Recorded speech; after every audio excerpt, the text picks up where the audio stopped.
Merhaba dostlar. Bugün Antik Kentler serimizde Denizli'nin dünyaca ünlü Pamukkale'sinde bulunan Hierapolis Antik Kenti'ndeyiz. Keyifli seyirler.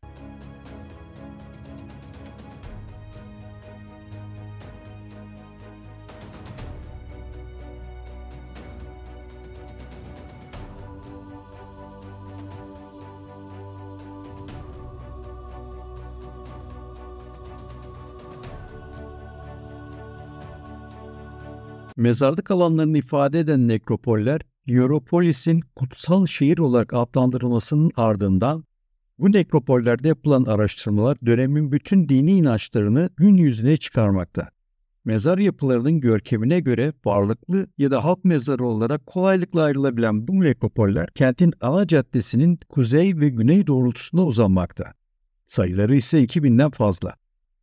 Kent surlarının dışında ve ova dışındaki tüm yörelerde nekropol alanları bulunmakta.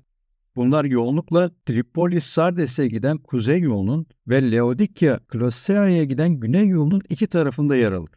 Mezarlarda kireç taşı ve mermer kullanılmış. Mermer kullanımı daha çok lahit tiplerinde görülüyor. Nekropolis'teki alıntıların iyi durumda koruna gelmiş olması ve yayıldığı geniş alanda çok sayıda traverten lahit ile birlikte bulunması etkileyici bir görüntü oluşturuyor. Hierapolis mezar anıtlarının mimarisi çok çeşitli ve değişik uygulamalar gösterir. En eski mezarlar M.Ö. 2. ve 1. yüzyıllara tarihlenen Hellenistik dönem Timilus mezarlarıdır. Bu mezarlar düzgün kesilmiş taşlarla örülü, silindir kasnakla sınırlanan mezar odasının üstü koni biçimi verilmiş toprakla örtülü. Mezar odasına dramos adı verilen koridor ile ulaşılır. Tümülüsler yol boyunca ve doğuya doğru çıkan bayırda yer almakta. Bu mezarlar daha çok seçkin ailelere ait. Fakir aileler ise kayaya oyulmuş basit mezarlardır. Kentin kuzey kısmında yer alan diğer mezar anıtları genellikle duvarlarla çevrili, ağaç ve çiçeklerle süslü bahçelere sahip. Tamamen travertenden yapılmış olan mezar anıtları farklı tipler gösterirler. Basit bir lahitten kimi zaman ölü yataklarını içeren, üçgen alınıklı veya kaydı üzerinde yer alan, bir ya da birkaç lahit taşıyan, bazen de ev modellerini yansıtan daha gelişkin formlara sahipler. Bu anıtlar Heron ile aynı işleve sahipler.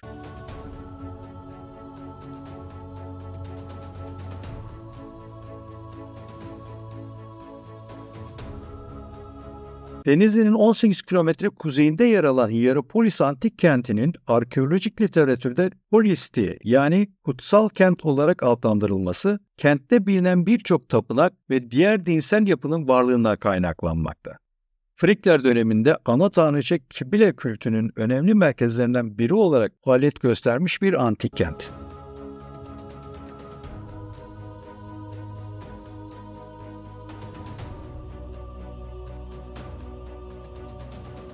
2016 yılında yapılan kazılarda bölgedeki yerleşimin M.Ö. 3500 yıllarında demir çağında başladığına dair kanıtlar bulup, şehrin bulunduğu bölgede Frikler döneminde Anadolu'nun ana tanrıçası Kibele'ye adanmış bir dini merkez bulunmaktaydı. Başlangıçta Likos yani bugünkü Çürüksu Vadisi'nde yaşayan yerli topluluklar tarafından kullanılan bu tapınak daha sonra Hierapolis'in merkezini oluşturacak.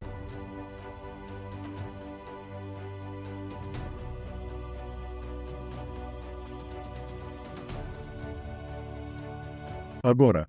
Milattan sonra 60 yılında meydana gelen depremden sonra Frontiers Caddesi ile doğudaki tepenin yamaçları arasında geniş bir alanda değişim sonucu Hierapolis Ticaret Agorası olarak düzenlenir. Bu alan depremden önce yerleşimin dışında nekropolis ve atölye olarak kullanılıyordu.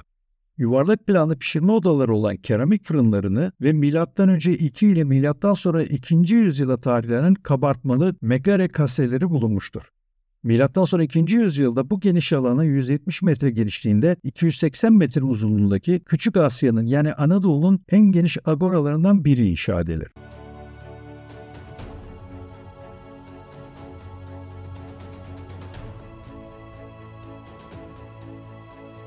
Domitian Kapısı Roma döneminde kentin anıtsal giriş kapısını oluşturur.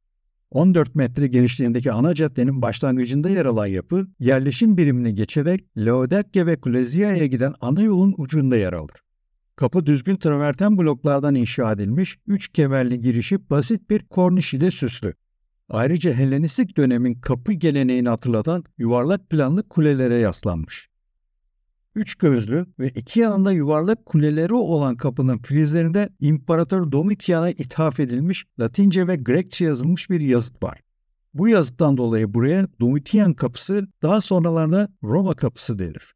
Kapının Asya Prokonsülü Julius Sextus Frontius tarafından M.Ö. 82-83 yıllarında yaptırıldığı bilinmekte. Bu nedenle kapıya aynı zamanda Frontinus Kapısı da denilmekte.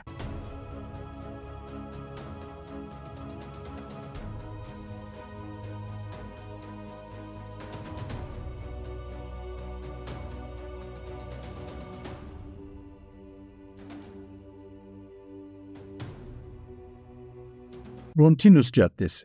Mimari özelliklerinden dolayı M.Ö. 1. yüzyılda kapı ile birlikte yapıldığı düşünülen 14 metre genişliğindeki bu cadde kentin ana caddesini oluşturuyor.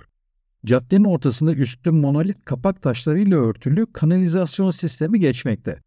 Caddenin her iki kenarında toplam uzunluğu 170 metre olan dükkan, depo ve evler bulunmakta. Geç dönemde inşa edilmiş caddeyi işgal eden bir dizi mekan yer alır. Cadde düzeni bozularak caddenin genişliği 8 metreye indirilmiş.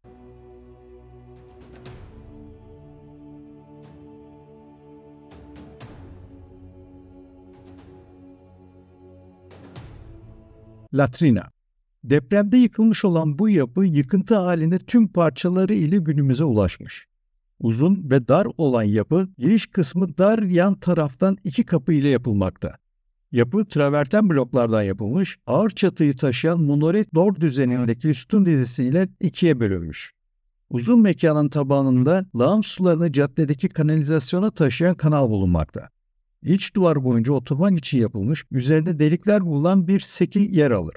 Pis suları dışarı taşıyan kanalın önüne sıhhi ihtiyaçlar için bir temiz su kanalı da yapılmış. Taban kullanım ve aşınma izleri taşıyan traverten levhalarla düzenlenmiş. Yapı M.Ö. 1. yüzyılda inşa edilmiş. Yapının yıkılma tarihi ve neden olan depremin tarihlenmesi için yarım sütunlar üzerine kırmızı boya ile İmparator Justinianus adına yazılmış yazılar büyük önem taşır.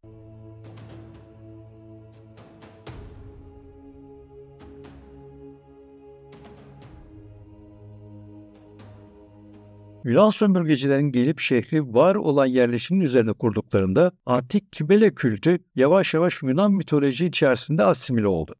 Yunan sömürgeciliği zamanından çok daha önce bölge, burada bulunan bir mağara içerisindeki bir kaplıcadan çıkan zehirli gazlar nedeniyle yeraltı dünyasına açılan bir kapı ve aynı zamanda yeraltı tanrılar ile iletişim kurma mekanı olarak görüyordu. Yunan kültürüyle asimilasyon süreciyle birlikte tapınak, Kibele yerine yeraltı tanrısı Hades ve eşi Persephone ile ilişkilendirilmiş ve tapınağa Hades'in Roma Panteonundaki karşılığı olan Plüton'a ithafen Plütonium adı verilmiş.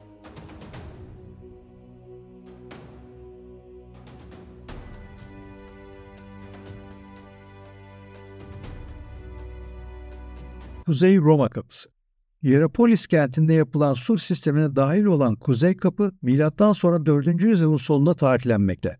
Kuzey Kapı, Güney Kapı'ya simetrik olarak Roma döneminde kentin anıtsal girişini oluşturur. Devşirme malzeme ile inşa edilen kapı, kare planlı iki kule ile desteklenmiş. Kapıda taşıyıcı arkitrabın üzerinde yer alan zarif kemer haç motifi ile bezeli. Diğer Hristiyan sembolleri arkitrabın ön cephesini süslemekteydi. Girişin iki yanında antik şehri kötü etkilerden korunmak üzere apotropeik olarak duran arslan, panter, gorgo başı ile bezeli, muhtemelen daha eski bir yapıda kullanılmış olan 4 adet konsol günümüze ulaşmış.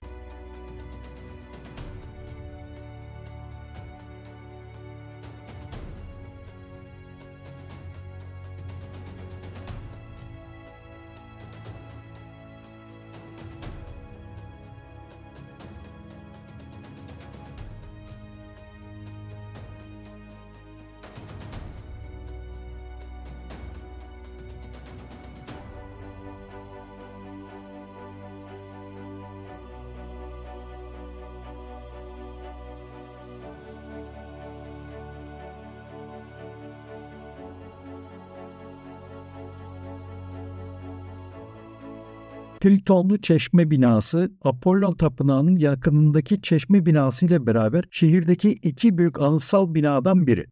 Yapı caddeye açılan 70 metre uzunluğundaki bir havuzdan ve içlerine heykel konulmak için nişlerin kazıldığı iki kıvrımdan oluşmuş. 1993 yılında başlayan yapının sistematik kazıları büyük havuzun içine düşmüş ve kalın bir kalker tabakası tarafından kaplanmış yapının mimari ve figürlü dekorasyon elemanlarının yeniden elde edilmesine olanak vermiş. Özellikle önemli olanlar Amazon Machia sahnesinin olduğu bloklar ve kaynak ve nehirlerin kişiselleştirildiği kabartmalar. Mimari elemanların stilistik karakterleri ve bir arştrav üzerine yazılmış İmparator Alexander Severus'a ithaf kompleksin M.Ö. 3. yüzyılın ilk yarısına tarihlenmesini yapar.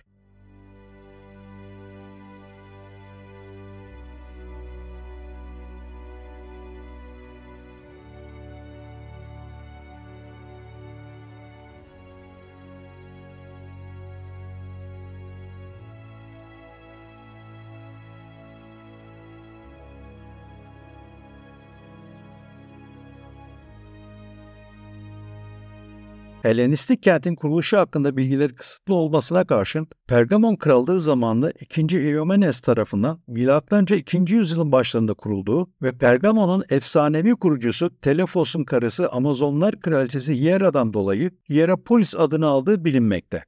Hierapolis, Roma İmparatoru Neron döneminde M.Ö. 60 yılındaki büyük depreme kadar Helenistik kentleşme ilkelerine bağlı kalarak özgün dokusunu sürdürmüş.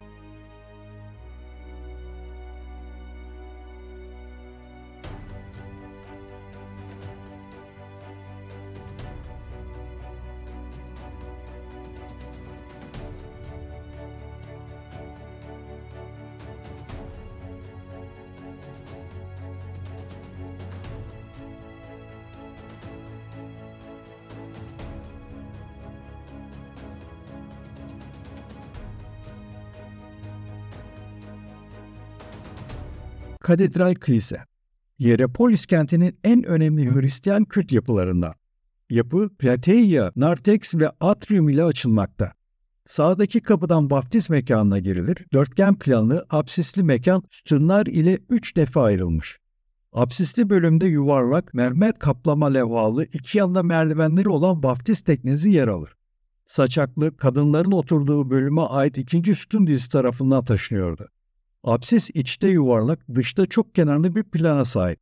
Ana apsisin içinde ayin sırasında papazların ve psikopozun oturduğu konsantrik merdiven, sintrinon yer alır.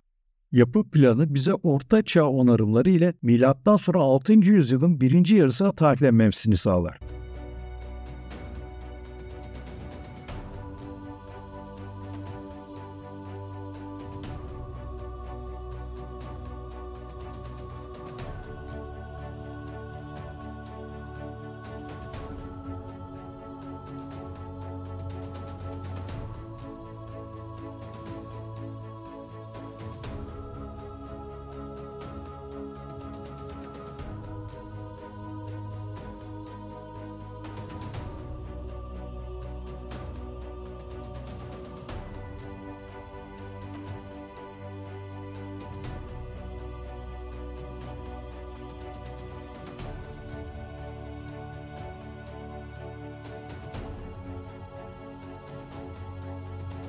Deprem kuşağı üzerindeki kent Neron dönemi depreminden büyük zarar görmüş ve sonrasında tamamen yenilenmiş.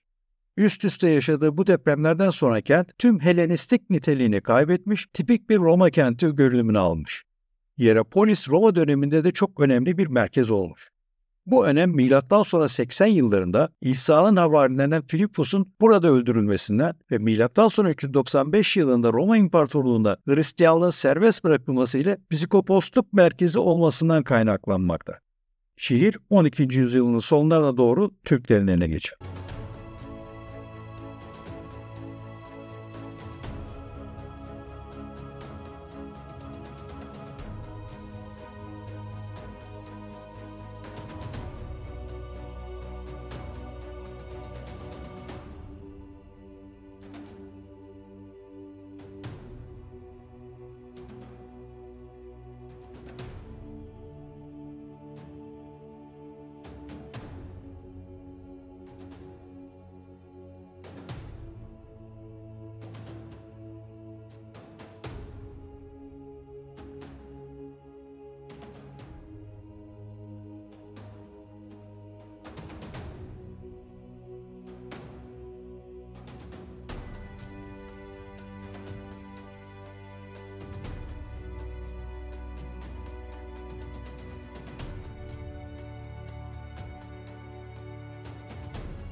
Aziz Philippos Martironu. Hierapolis, eşsiz termal suları ile bir şifa kaynağı görülmesinin yanı sıra hem pagan dönemlerinde hem de Hristiyanlık döneminde kutsal kent sayılmış. Bunun nedeni de milattan sonra 80 yıllarında Hierapolis'e Hristiyanlığı yaymaya gelen ve Hazreti İsa'nın 12 havarisinden biri olan Aziz Philippos'un burada çarmıha gerilerek öldürülmesi. Milattan sonra 4. yüzyılda Hristiyanlık Roma İmparatorluğu'nda resmi din olduktan sonra Aziz Philippos adına öldürüldüğü yerde bir şehitlik yapılmış.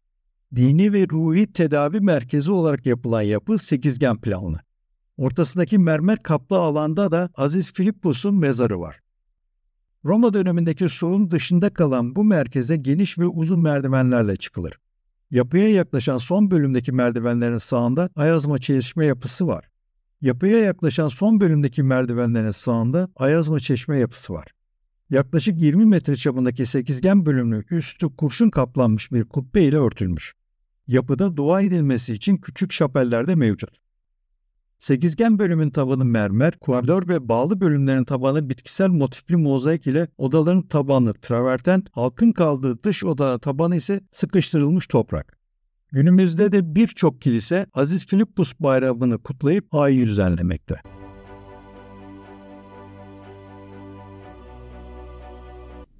İsa'nın 12 havarisinden biri olan Saint Philip buraya gelir. Hierapolis'e gelir. 1. yüzyılda. Buradaki halk pagandır tabii ki. Zeus'a, Apollon'a, Hera'ya tapmaktadır. Ve onlara Hristiyanlığı tebliğ eder. Ve tabii öldür. Hierapolis halkı tarafından burada öldürülür. 3. yüzyılda ise yine buranın halkı Hierapolis Hristiyanlığı kabul eder. Hristiyanlığı kabul ettikten sonra da Saint Philip'i öldürmelerinden dolayı büyük azap çekerler. Daha doğrusu öldürmelerinden dolayı üzüntü duyarlar. Ve onun anısına buraya kilise yaparlar. Onu onurlandırmak için. İlginç.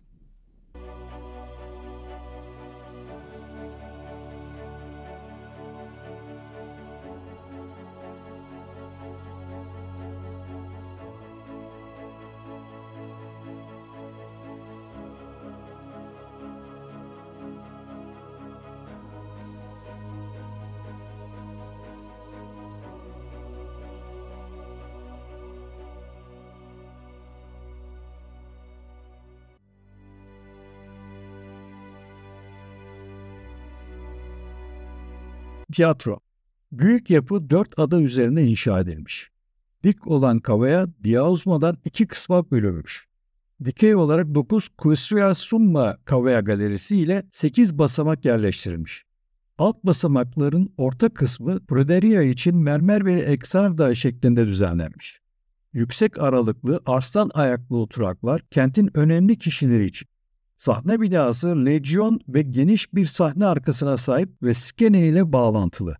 Skene, Frons'un 3 düzine mermer monolit sütunlar tarafından podyum üzerine oturmakta ve burada Apollon ve Artemis adanmış bezeli korniş bulunmakta. Bu görkemli yapı İmparator Septimius Severus zamanında M.Ö. 3. yüzyılda önceki evreyi içine alarak ve yok ederek inşa edilmiş. Geç Roma dönemine kadar kullanılmış milattan sonra 352 yıla tarihinde bir skene Frons'un onarımını yazıttan anlıyoruz.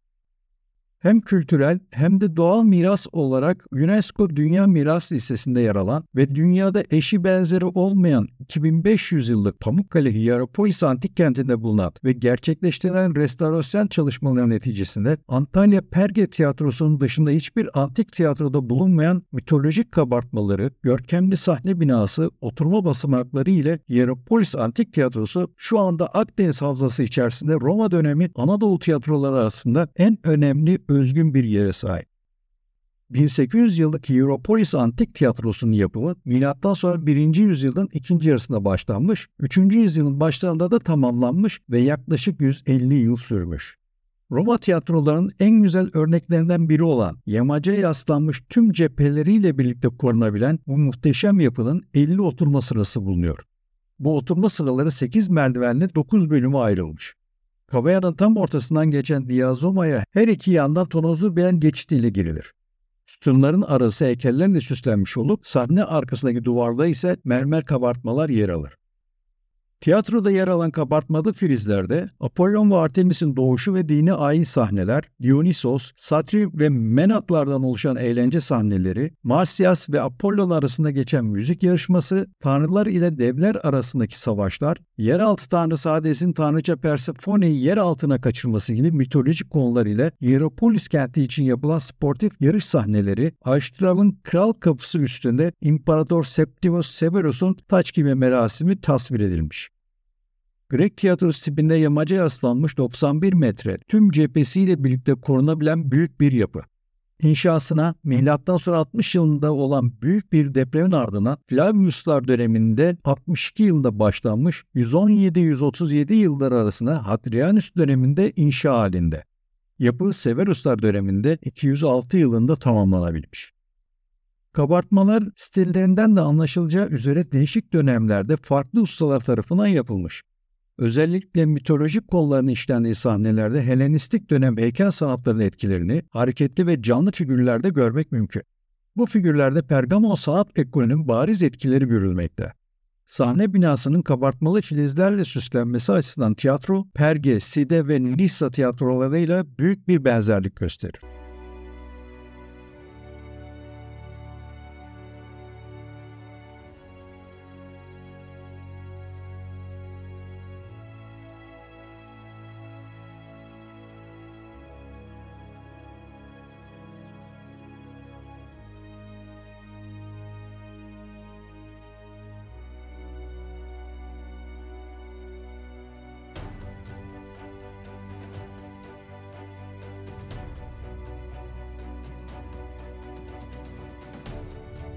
Tedavi amacıyla da kullanılan Pamukkale yeraltı suları sayesinde tarih boyunca turist çekmiş. Havam yolcuların yıkanarak şehre girmeleri için şehrin dışına inşa edilmiş. Şehir giriş kapısında işlenmiş olan Medusa figürü, Tanrıça Medusa'dan korunmak için yapılmış. Şehir, 9 Aralık 1988 tarihinde hem doğa hem de kültürel miras olarak UNESCO Dünya Miras Listesi'ne dahil edilmiş.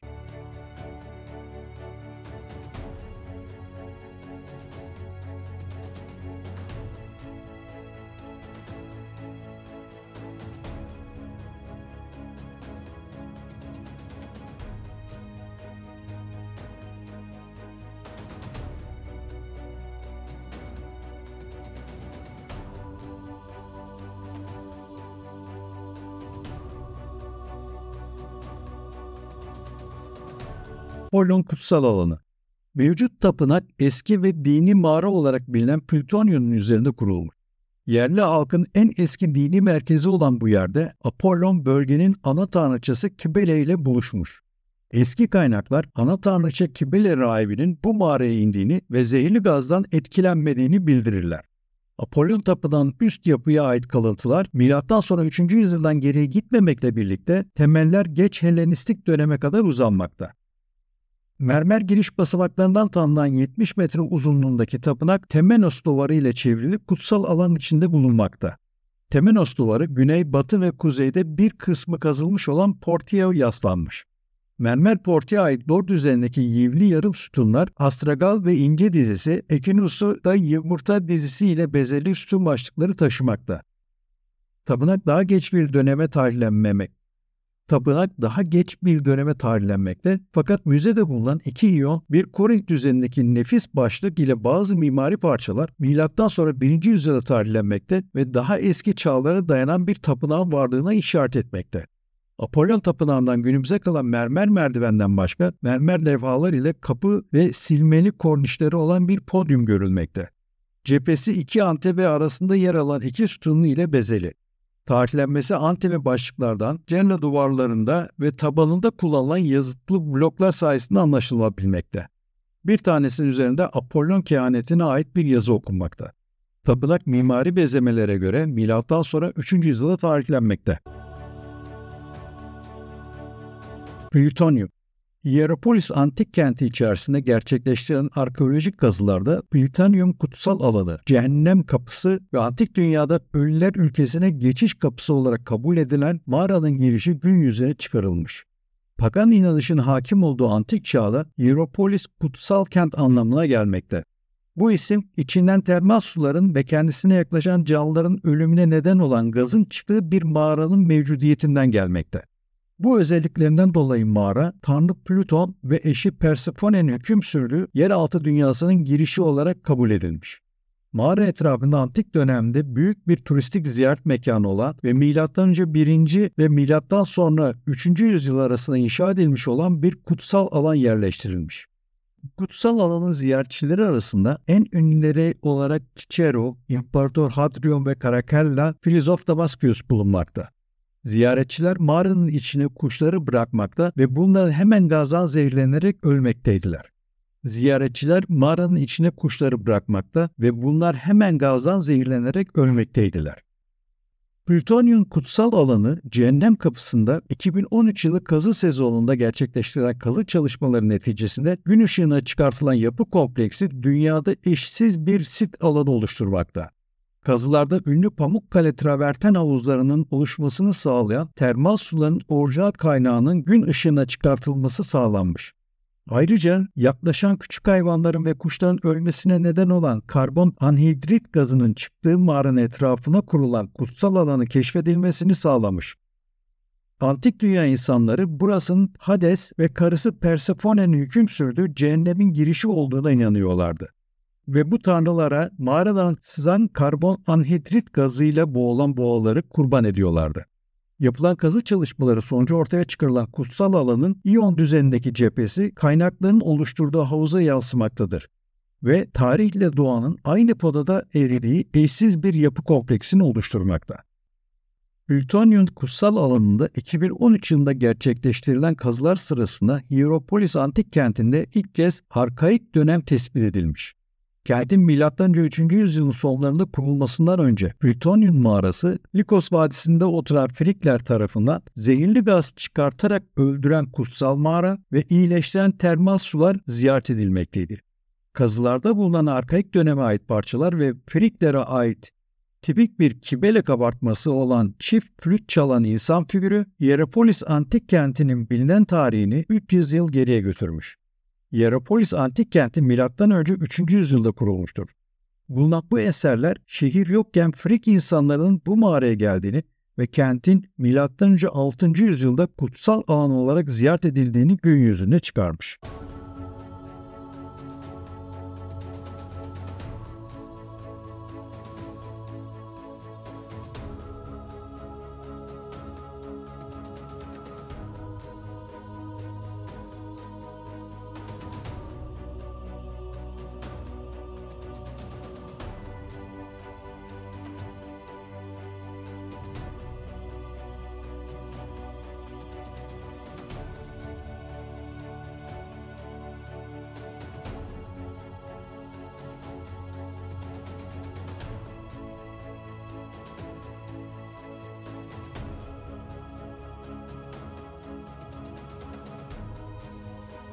Antik havuz. Hierapolis antik kentinin en popüler mekanı hiç kuşkusuz Kleopatra havuzudur. Milattan sonra 7. yüzyılda meydana gelen büyük depremin sonucunda şehir yerle bir olmakla kalmamış, ortasında da büyük bir çukur oluşmuş ve bölgede bolca termal su açığa çıkmış. İşte bu suların büyük deprem nedeniyle açılan çukura dolması sonucunda da ortaya Hierapolis antik havuzu ortaya çıkmış. Zamanla suyun şifasını ve havuzun estetik yapısını duyanlar kalkıp Hierapolis'e gelmiş ve antik havuzun popülerliği de günden güne artmış. Öyle ki Mısır kraliçesi Kleopatra da bu havuza girmek, güneşlenmek, keyif yapmak ve güzelliğine güzellik katmak için onca yolu kat edip buralara kadar gelmiş. Bu olaydan sonra da antik havuzun ismi Kleopatra havuzu olarak anılmaya başlamış.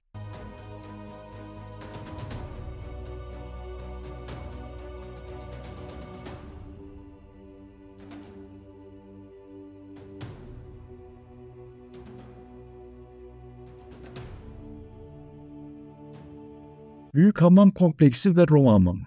Bugün Hierapolis Arkeoloji Müzesi'nin kurulu olduğu büyük hamam yapısı kentin güneybatısında traverten kanallara açılan bir bölgede yer alır. Çok eski olan bu yapı Roma İmparatorluk çağının ortalarına tarihlenir. Traverten dikdörtgen bloklardan inşa edilmiş olan yapının yan duvarlarındaki büyük kemerler görülebilmekte.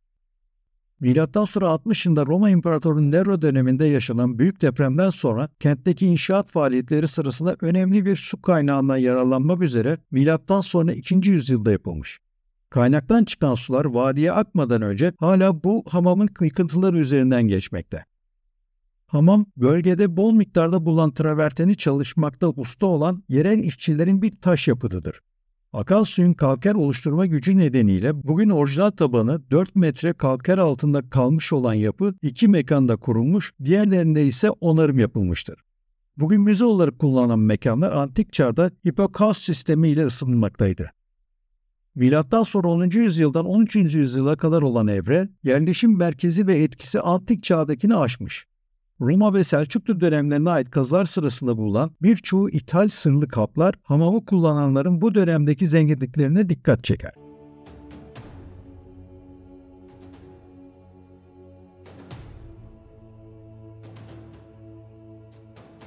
Hierapolis antik kentinden bu kadar. Umarım beğenmişsinizdir. Başka antik kentlerde buluşmak üzere, şimdilik hoşça kalın. Bu arada kanalımızı takip etmeyi unutmayın.